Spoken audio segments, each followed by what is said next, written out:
Deməli uşaqlar, gəlin belə bir testə baxaq. Görə bu testdə nə deyir? Bizə deyir ki, natrium 2HPO4, yəni hidroduzdur, natrium hidroortofosfatdır, hidroliz mərhələlərinin sayındır. Hidroliz mərhələsinin sayı zəifin valentliyi qədərdir. Nə dedik?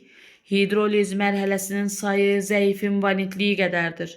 Bu natrium qüvvətlidir. HPO4-ə nə kimi baxacaqsan? Zəif kimi. PO4 kimi göstərmirsən də H-harda qalsın. HPO4, H3PO4 olmağa çalışır. Neçəsi çatmır hidrogenin? İkisi. Və yaxud da valentliyi qədərdir. Deməli, neçə mərhələdə hidroliz edir? 2 mərhələdə. Məsələn, bax, yazsaydım natrium H2PO4. Bax, natrium qüvvətdə H2PO4 tərəfi zəif olacaq. H2PO4 H3PO4 olmağa başlamaq istəyir. Neçə mərhələ olacaq? 1 mərhələdə hidroliz edir. Və yaxud da H2PO4-ün valentliyi qədər, zəifin valentliyi qədər və salam. Qaldı ki, hidroduzlar, natrium HPO4 neçə mərhələdə dissosiasiya edir desələr, burada olacaq cavab 2. Neçə mərhələdə dissosiasiya edir desələr, hidroduzdur, bax, bir hidrogeni var. Hidroduz. Birin üzərinədir, bir gəl, 2 mərhələdə. Dihidroduzdur, 2 hidrogen var. 2-nin üstə də bir gəl, 3 mərhələdə dissosiasiya edir. Bax, dissosiasiya qatmağa o birisinə. Sonra keçdik növbətiyə. Növbətiyə baxaq.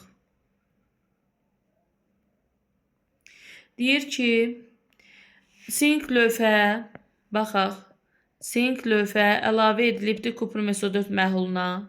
Buradan alınacaq sink SO4, üstəgələ kuprum. Aha. Mən nə görürəm buradan? 65-dir lövhə, indi oldu 64. Bax, sink keçdi məhlula, 65 gəldi, 64 məhluldan lövhəyə keçdi, 64 getdi. Deyir, lövhənin kütləsi azalır. Əvvəl lövhə sink idi də, düzdür. Əvvəl lövhəm sink idi, 65 idi. Bu gəldi, girdi məhlula, buradan kuprum 64, 64 kuprum gəldi lövhəyə keçdi. Bəli, lövhənin kütləsi azalır. Düppədüz deyir də. Çünki 1 qram azalma var. 65 getdi, onun yerinə 64 gəldi lövhəyə. Sonra deyir, əvəz etmə reaksiyasıdır. Bəli, bəsit mürəkkəb alındı. Bəsit mürəkkəb əvəz etmə, bu da düzdür. Məhlulun kütləsi azalır. Xeyr, əksən məhlula 65 gəlibdir. Girib məhlulun içinə 64 gedibdir. 1 qram məhlulda artma var. Səhv deyir. Sink 2 müsbət iyonlarının sayı azalır. Niyə ki?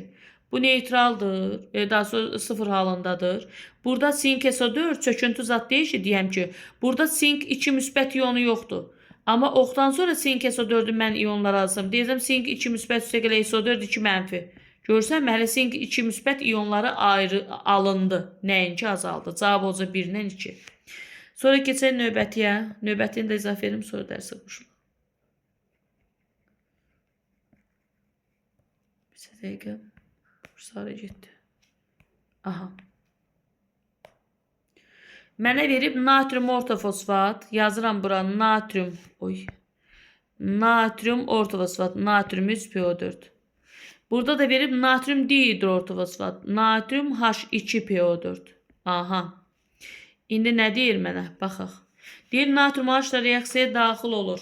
Sən bilirsən ki, natrium OH-la reaksiyaya girən normal duz ola bilməz. Deməli, bu 1 getdi, buna aiddir.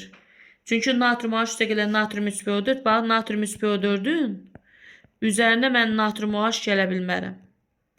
Bir də natrium H2PO4-ün üzərinə H3PO4 gələ bilmərəm. Çünki demiş ki, ortofosfat turşusunun dihidroduzları ortofosfat turşusuna reaksiyaya girmir. Normal duzlar isə qələvi ilə girmir də, özünküsünün qələvi ilə. 3 mərhələdə hidroliz edir. Bax maddəyə. Bura bax, bir də bura bax. Zəifin valentliyi qədər qüvvətlidir, zəifdir. Zəifin valentliyi 3-dür, 3 mərhələdə hidroliz edir. Qüvvətlidir, zəifdir. Zəifin valentliyi 1-dir, 1 mərhələdə dissosiya. 3 mərhələdə hidroliz edirsə, bu bura getdi. Molekulunda 8 atom var. Sayda 3, 1, 4, 4, 8. 1, 3, 4, 4, 8. Bu hər ikisinə gedəcək 3-cüyə. 3 mərhələdə dissosiasiya edir. Qulaq.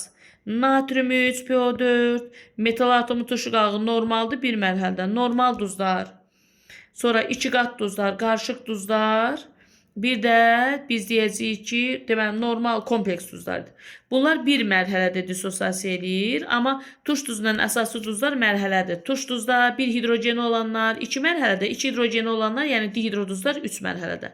1 OH olan hidroksollar 2 mərhələdə, 2 OH olan dihidroksollar isə 3 mərhələdə dissosiasiya eləyir.